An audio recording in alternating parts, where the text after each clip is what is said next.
जी, hello दोस्तों, मैं हूँ कमर चीमा। उम्मीद है आप लोग ठीक होंगे। दोस्तों, रशिया के प्रेसिडेंट व्लादिमीर पुतिन जो हैं, उन्होंने बड़ी इम्पोर्टेंट बात की है और उन्होंने अभी एक जगह पे वो खिताब कर रहे थे और उन्होंने ये कहा जनाब कि दैट वाज़ ये बड़ी डिफरेंट चीज़ थी वैसे ऐसे वो पुतिन इस तरह बात करते नहीं हैं। उन्होंने कहा कि जो रशिया बहुत खुश है भारत के ऊपर और उन्होंने कहा वो इसलिए कि भारत जो है वो साइड नहीं लेता एंड नरेंद्र मोदी जो है वो कभी इंडिया को ह्यूमिलिएट नहीं करवाएगा। और उन्होंने कहा जी कि अक्सर मुल्क जो हैं वो यूएस प्रेशर के नीचे आते हैं और इंडिया और चाइना जो हैं इन ये दो मुल्क ऐसे हैं जिन्होंने एनर्जी के हवाले से अमेरिकन प्रेशर के नीचे नहीं आए। सो वो कहते हैं कि जो टैरिफ्स इंडिया के ऊपर लग गए हैं, ठीक है, 50%, लेकिन इंडिया ने कहा कोई मसला नहीं है, मैनेज कर लेंगे। और पुतिन ये कह रहा है कि जनाब अगर टैरिफ लग गए हैं तो इसका मतलब है कि यूएस जो है that is not a reliable partner. अच्छा, ये बात तो इंडियंस करते हैं कि US is not a reliable partner. सुन रहे हैं? ये सुनिएगा, ये इन्होंने कुछ कहा है, I want to share with you. Politics, it's like a pure economic reckoning, and many of our economists believe it's going to happen. Same refers to India and goods manufactured there. It's the same as with China. So for the United States, the benefit is not obvious, and for the countries against which the threat was voiced, like for India, if India stops buying our energy, damage will be inflicted upon them, like to $9 to $10 billion if they decline to buy energy from us. If not, high duties will be imposed on them, and once again, damage will be there. Well, the same amount of damage, and why then decline to buy Russian energy to actually sustain political risks, and the Indian people will look at what decisions are made by the political leadership and never accept any humiliation. सुन रहे हैं?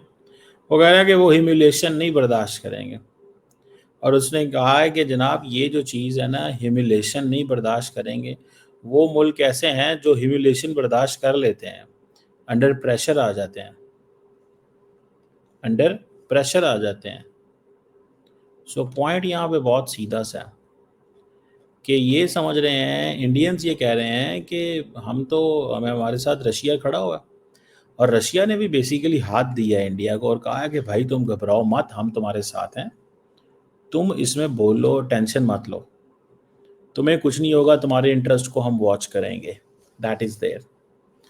अब Indians इससे बड़े नाराज़ हैं Russia से, because of India Pakistan war जो हुई थी उसमें रशिया ने एक न्यूट्रलिटी शो की थी। इंडियंस को ये हजम नहीं हुई थी, इस चीज़ को ज़हन में रखिएगा। उसकी वजह ये थी कि जब इंडिया बहुत करीब था वेस्ट के, तो इंडिया ने ट्रंप को ये कहा था, सॉरी पुतिन साहब को ये कहा था कि 3-1 साल पहले की बात है, बाइडेन एरा के अंदर, कि this is not an era of war, जिसको वेस्टर्न वर्ल्ड के हर लीडर ने हाईलाइट किया कि हाँ जी, this is not an era of war, this is not an era of war. बिल्कुल सही कह रहे हैं, ये जंग का एरा नहीं है। समझ रहे हैं आप बात को? सो ये किस चीज़ का एरा है? This is an era of peace and dialogue and engagement, ये है वो है। इस चीज़ को इंडियंस ने बहुत उठाया और वेस्टर्न दुनिया ने भी बहुत उठाया। पुतिन को ये बात अच्छी नहीं लगी थी और पुतिन ने कहा कि ये चला गया और इंडिया के अंदर लिटरेचर लिखा जाना शुरू हो गया कि ये जो रशियंस हैं इससे इंडिया पीछे होना शुरू हो गया। अब इंडिया बहुत सारा डिफेंस इक्विपमेंट रशिया से नहीं खरीद रहा। ये SU-57 के हवाले से डिस्कशंस ही हो रही हैं, लिया तो नहीं है कुछ भी, S-400 लिया है इन्होंने, लेकिन वो इंडिया के काम आया।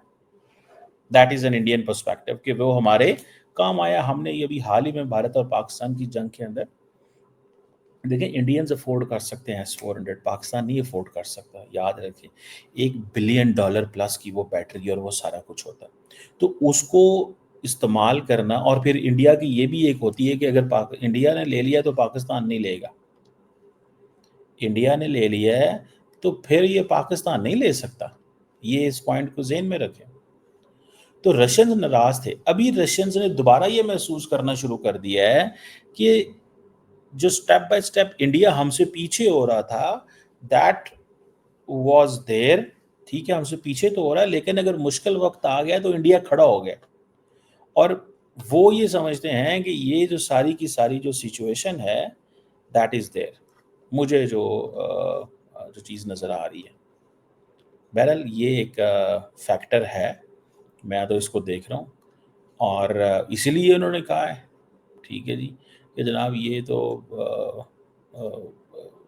ठीक चीज़ है कि हमारे साथ खड़े। ये सुनिए They कुछ और। aspire of the global majority states. They refuse to take sides. They aspire to truly contribute to the creation of a just world, and we're grateful to all the states who in recent years have taken genuine effort to try and find a way out of this situation. These are our partners, the founders of BRICS, China, India, Brazil, South Africa, the Belarus. तो उन्होंने कहा जी इन्होंने sides नहीं ली। वो Putin यही कह रहा है ना कि साइड नहीं ली, हमारे साथ खड़ा रहा है। कोई ऐसी बात तो नहीं है जो हम कह सकें, कोई ऐसी बात तो नहीं है जो हम कह सकें। सो मुझे ज़ाती तौर पे ये लगता है, what I understand and what I have realised, कि द पीपल ऑफ जो इंडिया है उनको पुतिन थोड़ी सी उठा रहा है कि भाई वी आर हैप्पी, ठीक है जी। ये चीज़ मुझे नज़र आ रही है, दैट्स व्हाट आई सी। बहरहाल मैं जिस चीज़ को स्टडी कर रहा हूँ या मैं जिस चीज़ को समझने की कोशिश कर रहा हूँ वो ये है दैट द इंडियन जो हैं उनको रशियंस ये कह रहे हैं कि भाई साहब आप हमारे साथ हैं, और रशियन कह रहे हैं हम आपके साथ हैं। क्योंकि इंडिया अभी रिसेंटली 1-2 दफ़ा गया है वहाँ पे, इंडिया जो है वो 1-2 दफ़ा गया है वहाँ पे।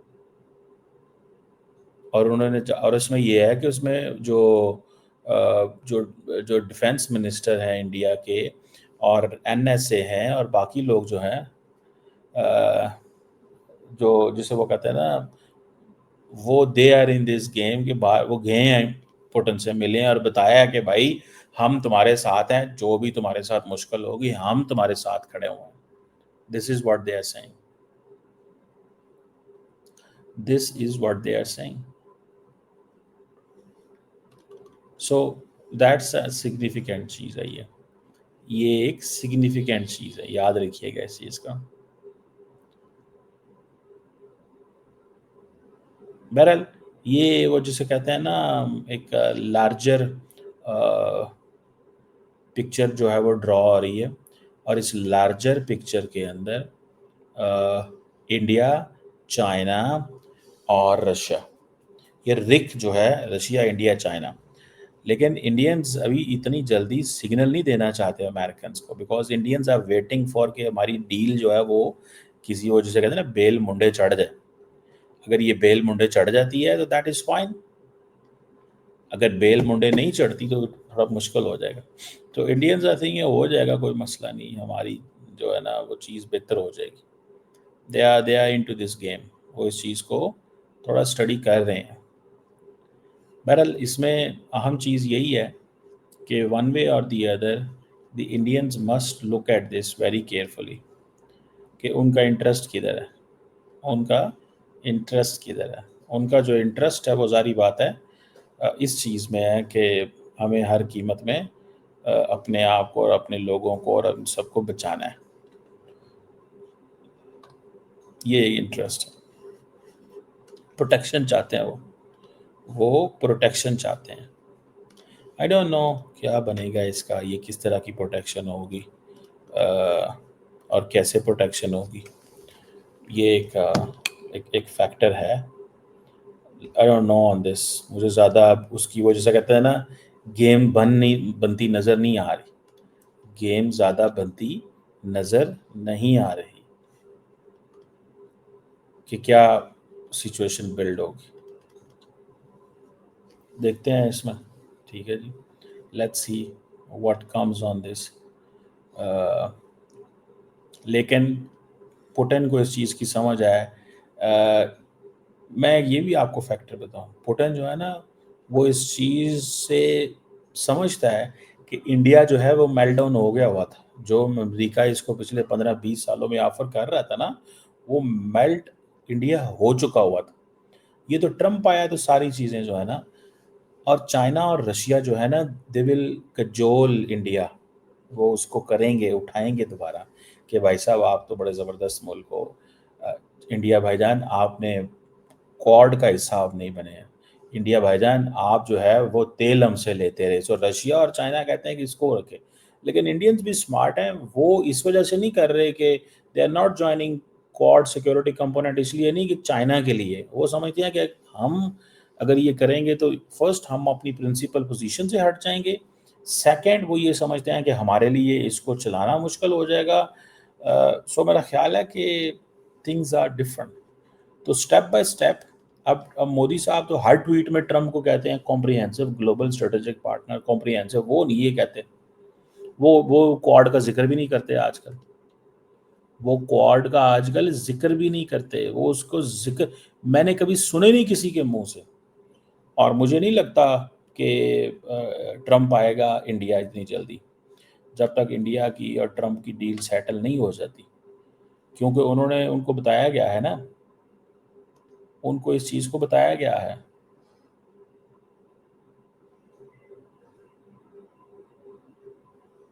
उनको ये बताया गया है,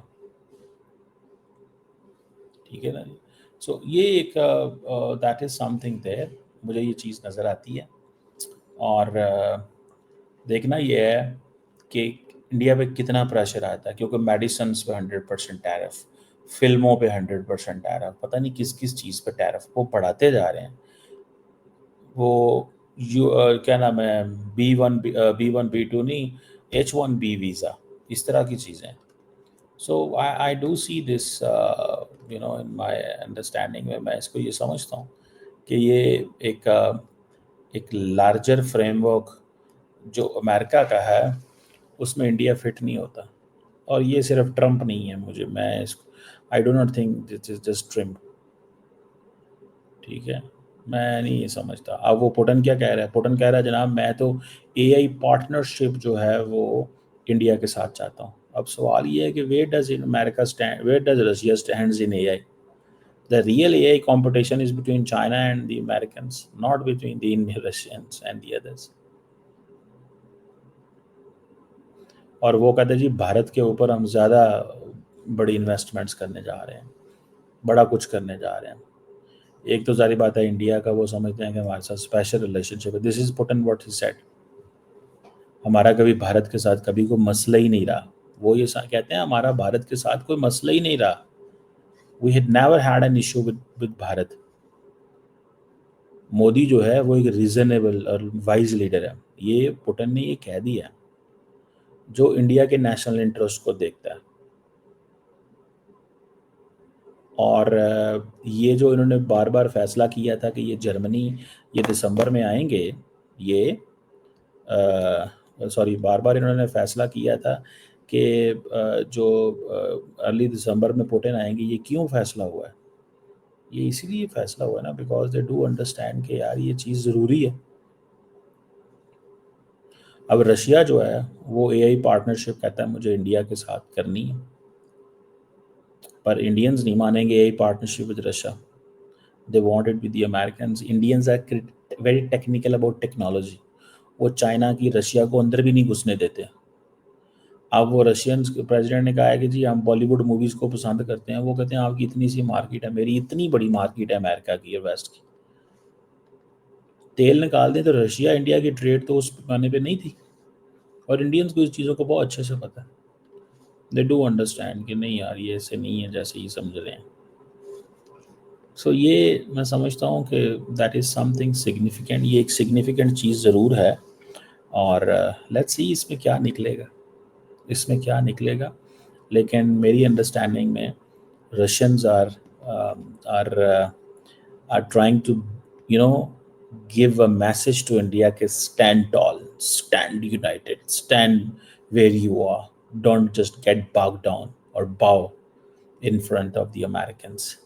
हम तुम्हारे साथ हैं, चीन तुम्हारे साथ है, ब्रिक्स तुम्हारे साथ है, हम ऑल्टरनेट प्लेटफॉर्म बनाएंगे, हम ये करेंगे वो। इंडियंस वो बहुत मुश्किल है ये उनके लिए, ये अमेरिका की नाराज़गी लंबा चौड़ा अफोर्ड नहीं कर सकते, वो कंसेशंस दे रहे हैं, देनी पड़ेंगी मेरा ख्याल है उनको। मुझे फ़िलहाल तो यही नज़र आ रहा है, कोई पता नहीं कल को क्या हो जाए।